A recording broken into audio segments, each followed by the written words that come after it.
Okay, looks like it's time. Hi, my name's Frank O'Hara, and we are going to consider holistic cross-browser testing with some of our favorite tools. We have Selenium, of course, which everyone knows. We have RedGlass, which is an open source project. It's available on GitHub. It's implemented as a Ruby gem, so you can check that out. And we have DomReactor, which is a commercial tool that we're implementing. It's currently in private beta, and we'll take a look at that as well. So, a little bit about me. I've been testing web apps for several years, spent some time testing a financial software as a service app. So I was using Selenium on a daily basis, got into the great patterns such as page object, so really enjoy working with that. Currently, I'm testing a cross-platform collaboration app, which targets native applications. So that has afforded me the opportunity to use Appium, and first impressions of that have been very good. So it's great. I'm here with the binary mechanics team, and we're a couple of guys who are interested in making cross-browser testing easier. So this is something that we do on our own, and we're here to talk about it. Personally, I like working with Selenium and Appium for that matter, and Ruby. I also like using JavaScript, Selenium, of course, and as my test framework, I use RSpec, which is a Ruby test framework. So let's get started and consider a motivating example here. All right, so what you're looking at is the same web app as rendered in two different browsers. It's a very sophisticated app, just called app. And you have a recent version of Firefox on top and an older version of Internet Explorer on the bottom. So right off the bat, you can see there are some rendering issues with this sign-up form. Next to each browser, you have a terminal session queued up with a RSpec functional test that is going to use Selenium for automation. And this is a very simple test. It's just going to go through, populate this sign-up form, and make sure that you can sign up with valid credentials. And it's going to make that assertion. So I'll run it. It's very brief.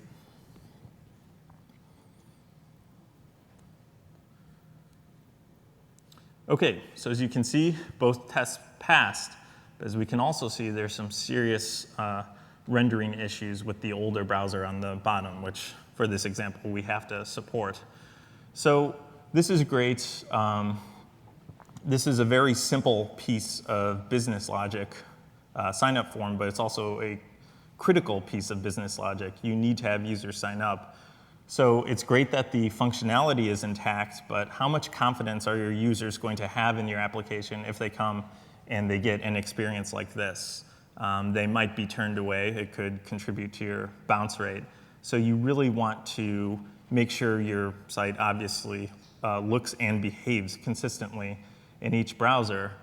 So in my mind, this is not a good user experience. And I would actually like this test to fail. The functionality is intact, but the layout is not good, and it's not a good experience. So in this talk, I'd like to consider the ways in which we could make something like this fail. Before we dig into that, I'd like to articulate some of the pain related to this briefly. So you have some painful math. This problem can get exponential in a hurry. In this brief example, we just have 2 new pages that are being tested, and let's say we have to support 6 browsers. So in terms of doing the layout analysis, which at this point is can be a manual affair, we have to do 12 layout checks every time we are looking at this workflow. And every time you add a new, every time you touch this piece of code, you have to repeat this. So that's just 2 pages, but what if we have 10 new pages or 20 new pages? So it can get pretty unwieldy. Further examining the pain, we have to fire up a virtual machine with the browser operating system combination that we're looking for. And of course, services like Sauce make this a lot easier, but there's still that effort you have to make in finding the one you're looking for and doing the manual check. You have to get the app into the right context so you can make the comparison. You have to, of course, check it against the known good. As I mentioned, you have to repeat this every time this portion of code is touched. You have to maintain the virtual machines, which is no small task in its own right. And through all this, you have to try and remain focused. You're trying to assure quality while juggling all these other tasks that use up a lot of energy. So to really hone in on this pain, layout analysis is not commonly automated. It is deceptively taxing task to do. As humans, we're good at this type of thing. Our cognition and recognizing the similarities between two things is something innate to us, but when you're doing it in a repetitive fashion, you can obviously get worn down, and then it starts becoming an error-prone process. So for that reason, it does not scale well, doing it manually. And after all, behavior can be cross-browser tested. Why not presentation? Why can't we automatically do this? We have some data that we know about, so why not automate it? So considering our methods of measurement for doing just that, we have the DOM. And the DOM is mostly our go-to source of information for data related to layout that's pertinent to layout analysis. We can also do computer vision and get data from that and compare to screenshots and use that data in our analysis.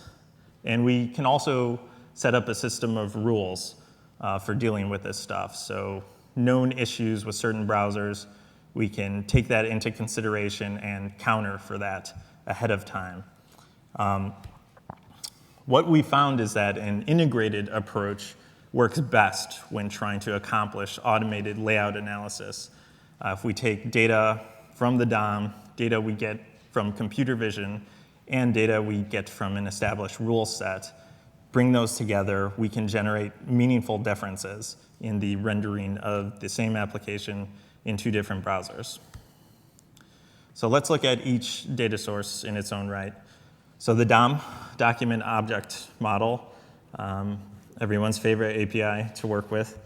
It's great because we get programmatic access. It provides us with both structure and content, so we can get at the actual the metadata with content and how it's rendered by the browser engine. And we get, in terms of layout analysis, we get a variety of data. We get positional data, we get data regarding visibility with things like transparency, and we also get delta data, which is very important. And that's when content is added or removed from the DOM.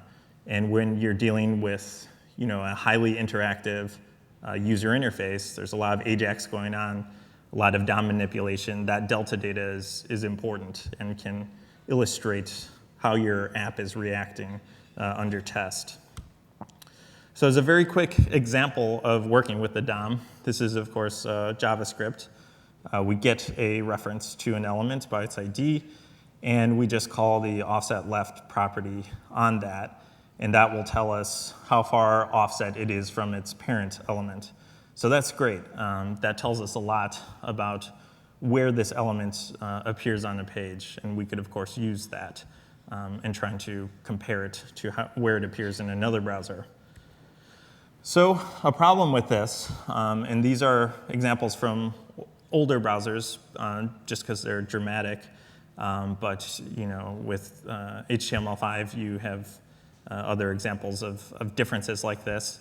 So, and this is even from the same browser vendor, of course. With the offset top property in IE7, there was a difference in implementation where it was not taking the parent into consideration if that parent element had a position of relative.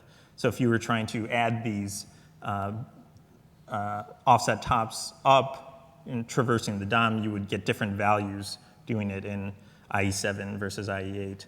So that's something you have to take into consideration. You can't rely on the DOM alone for differences such as this.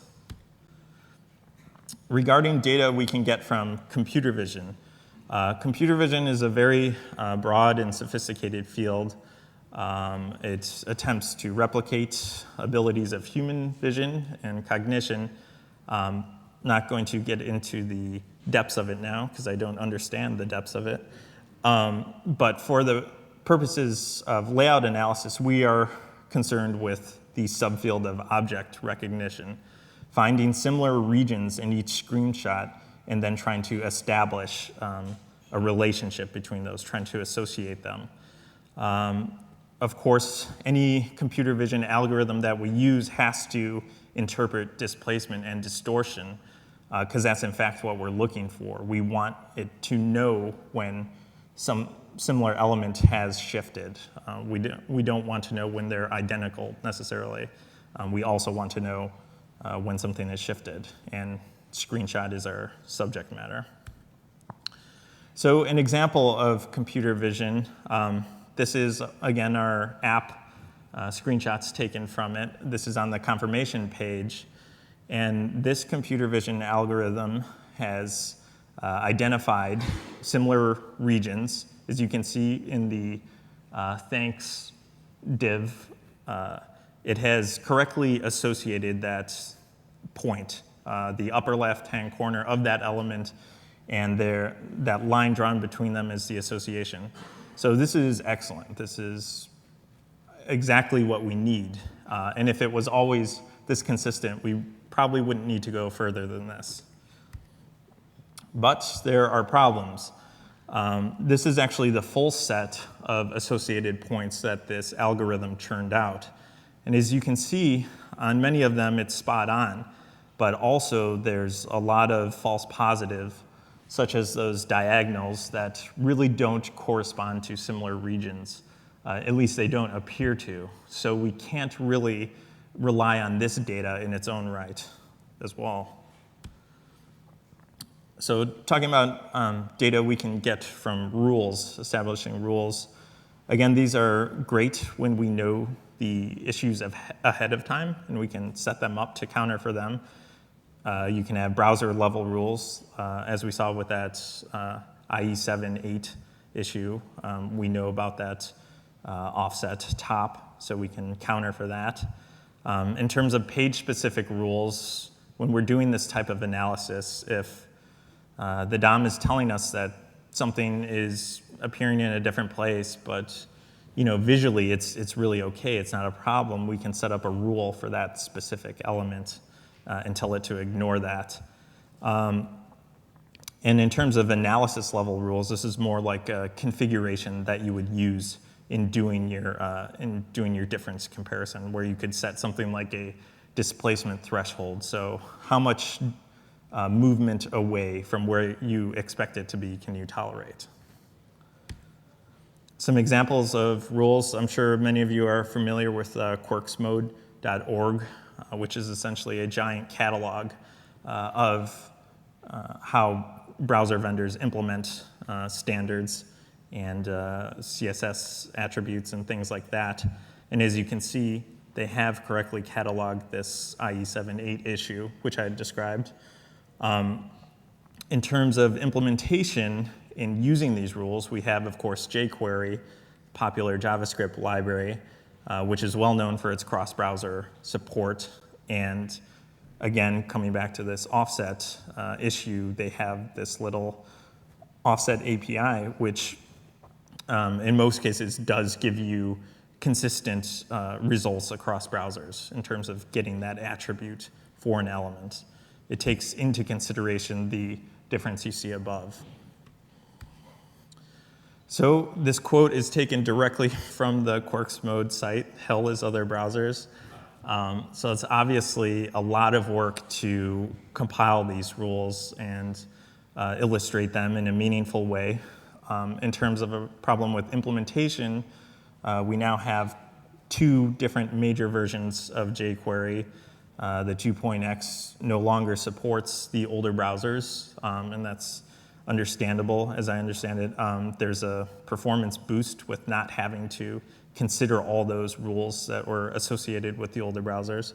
But at the same time, you now have two different major versions. So just another thing that you have to consider. And the point I'm making is maintenance is a challenge with rules. you can't make a rule for everything. So it should, again, just be one factor in your in how you're doing your diffs. Okay, what we're going to look at now is an integrated example. This is a web form from our app, DomReactor. And with this app, we are pulling in data from all those three things, from the DOM, computer vision, and we have rules set up to counter for various things. So on this form, you basically just point it at a URL that you want to be analyzed. You're going to select a baseline browser, which is your known good, and any deviation from that in other browsers is going to be flagged as a difference if it makes it all the way through the algorithm. As I mentioned, you have a displacement threshold, which is how much difference you can tolerate. And grading scale, the idea behind that is just giving you a top-level metric for how similar these sites are across browsers. So we're just going to fly through the setup and filling out that form, queues it up. As I mentioned, it generates a top-level grade. This is the example from before, so it failed because there were some big differences. It flagged IE7 as the least consistent browser, and it found 14 differences overall. Of course, they're related to this beta sign-up form. So we'll have a painfully slow zoom in and take a look at that. But as you can see here, it has drawn the bounding boxes around the element that we've selected in the diff selector. And similar to our computer vision example, has drawn an association line between them just to make it further clear that you're comparing these two things. And it has identified this as being 43% off to the right, as that arrow indicates, from where it appears in the baseline browser. And this is going through the UI, but we see the real value of this as an API, as something that you can hit and have it do this analysis and return something like a top-level stat, something like that letter grade. And then you could use that in your functional tests, and we'll take a look at that. So this is powerful. Being able to point it at a specific URL and do this kind of integrated analysis is powerful, but at this point it is isolated. You can see there is a bounding box around our integrated approach and in this pseudo formula. So you have your functional Selenium tests plus your powerful but isolated automated layout analysis. It's not quite holistic yet. And it's not holistic because we're lacking context. It's not in our functional tests yet. So I think context is king. Based on that formula we just looked at, we want it to be integrated. And browser events are what establish context. So in the course of your functional test, these are the actions that transition your app into the meaningful state that you want to use for comparison. And there are some very interesting events like mutation events. So mutation events, as I mentioned previously, tell you the delta of the DOM. They tell you when things were removed, when things are added. So you have DOM node inserted events, DOM node removed. Those are actually deprecated. They still work in some of the more recent browsers, but the new API for that is the mutation observer, which will return similar data as to when the DOM is changing. And that's very helpful because when you're pointing a Selenium test at your app, if it is a sophisticated UI, sometimes it's difficult to tell what's happening. So I wanted to see something that could tell me, okay, when I tell WebDriver to click something, how does the browser react to that? When is that event fired? And similar to things like XHR, AJAX requests, I wanted to see a log of that to make it a little bit easier to write tests. So what I came up with is this tool, RedGlass, which I mentioned is open source. It's on GitHub, so you can pull it down if you're interested. And the idea is that it provides an interactive log of those events as they're happening, actually, in an automation session. And it records various events, as I just described. So to use it, this is a little brief Ruby code sample, and this is actually all you need to use it. So you're just going to instantiate a new driver, pass it to RedGlass, use WebDriver as you normally would to go to a website, and then just tell RedGlass to start. Again, send an action to driver. And it fires up a local server that will show you this log, this interaction log. And we can take a look at it right now. On the right side, you have the local server, the UI that corresponds to the local server. It's waiting for events. This is actually a WebSocket that's open. So as RedGlass observes events, it's going to stream these live to your display so you can see them. Streaming them live isn't necessarily useful, but it is very cool to demo. So. And on the left side, you again have a terminal queued up with a functional test hitting our same app example again. In this case, it's going to perform a negative test and not provide all the information required for this sign-up form. And there's actually some JavaScript validation. So we want to assert that one of these validation errors appears. It's pretty brief.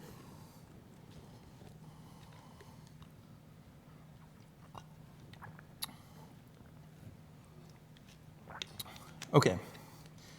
So as you can see, some events streamed in. It's a little hard to see at this resolution, but so you have a key down event, key up event, corresponding to some of the keys we sent to WebDriver.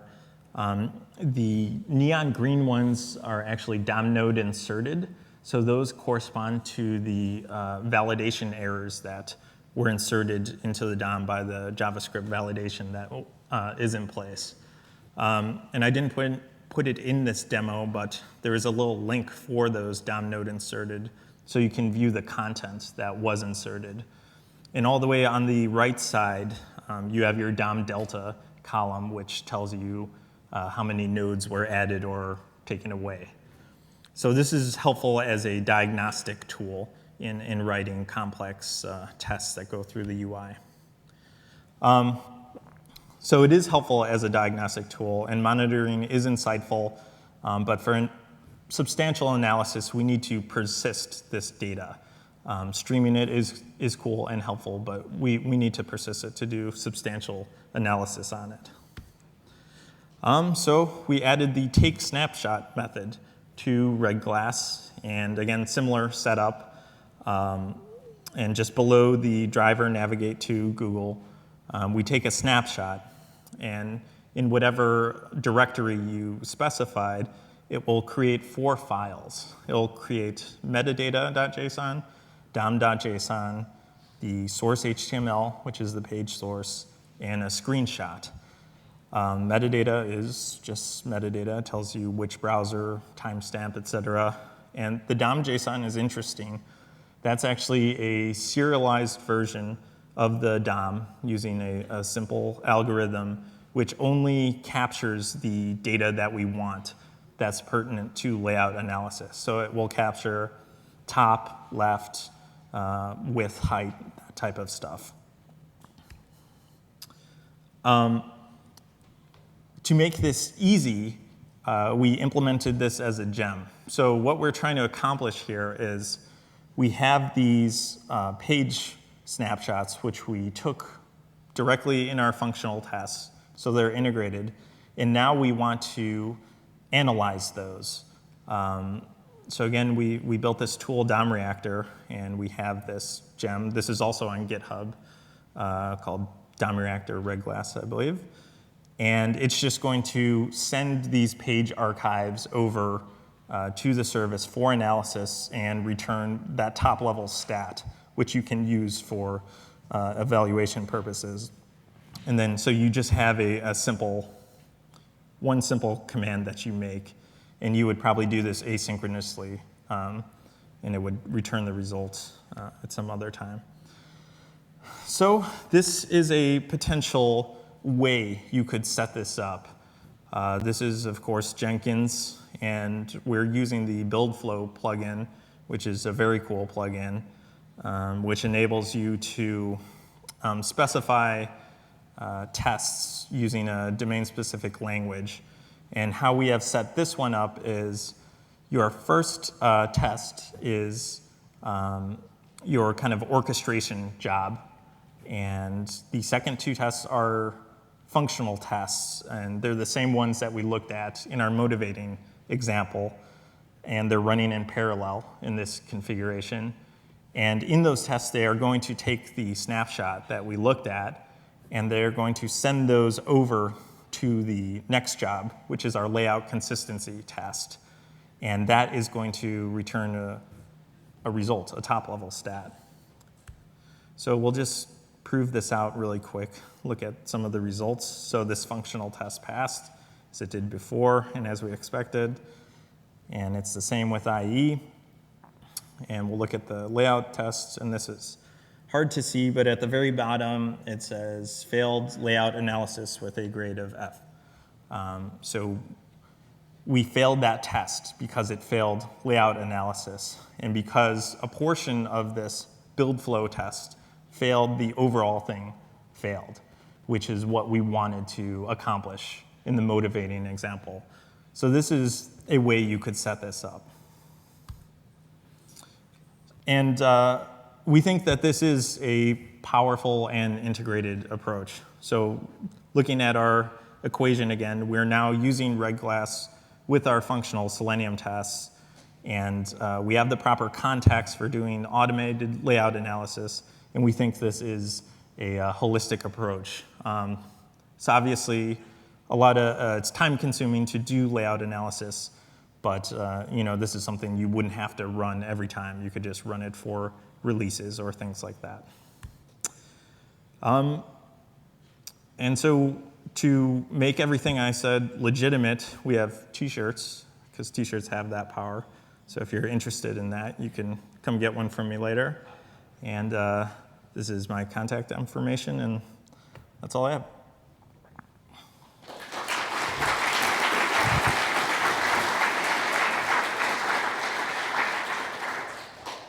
Questions? Yep. If you use baseline from a previously executed test, do they have to run in parallel to The question is, can you use a baseline from a previous run, or do they have to be captured in parallel at the same time? The answer is yes, you could. It just, when you are sending it to, in this example, DomReactor, but you could implement your own page layout analysis service, you're just telling it where are these page archives located.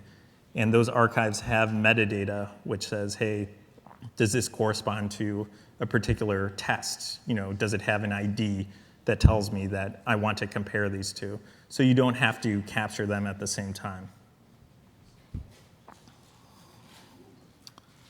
Yep. Are there grades other than A and F? Yeah, that's funny. We're thinking about making it pass-fail. This is a concept we're still evolving. And maybe pass-fail does make the most sense because the whole grading scale works on percentages. What is the percentage of elements that are consistent? And that isn't too useful. I think if you set a particular threshold, you're going to want to be notified if anything is beyond that threshold. So perhaps pass-fail is only sensible for the example that I presented. But yeah, you could certainly roll it up to other stats. Yes? Does RedGlass work with remote WebDriver? In the example you gave, it was like local WebDriver. Yeah. Question is, does RedGlass work with remote WebDriver? And it does. I don't have it in that example, but it can. And in fact, that's how we actually use RedGlass in DomReactor. And we're using Sauce as our browsers. So those are all remote.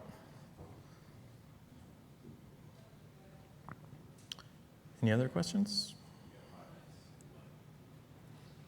Okay. Pardon? Yeah, the question is, why is this implemented only in Ruby? The answer is, that's the language I know best. Yeah, we are excited about this concept, and it is open source. It's on GitHub, so you can certainly be forked or ported, and that would be cool. And yeah, that's the overall approach we're taking. Is RedGlass is open source, and it is recording data in a consistent way. So you wouldn't necessarily need to use this with this commercial tool that we're building. If you know that you're going to get a serialized DOM in this way, and you know you're getting a screenshot, you could do your own implementation. And something like David and Dima's talk earlier, where they're accomplishing something similar, perhaps these things could be integrated, and that would be nice to see. Any other questions? Okay, thank you.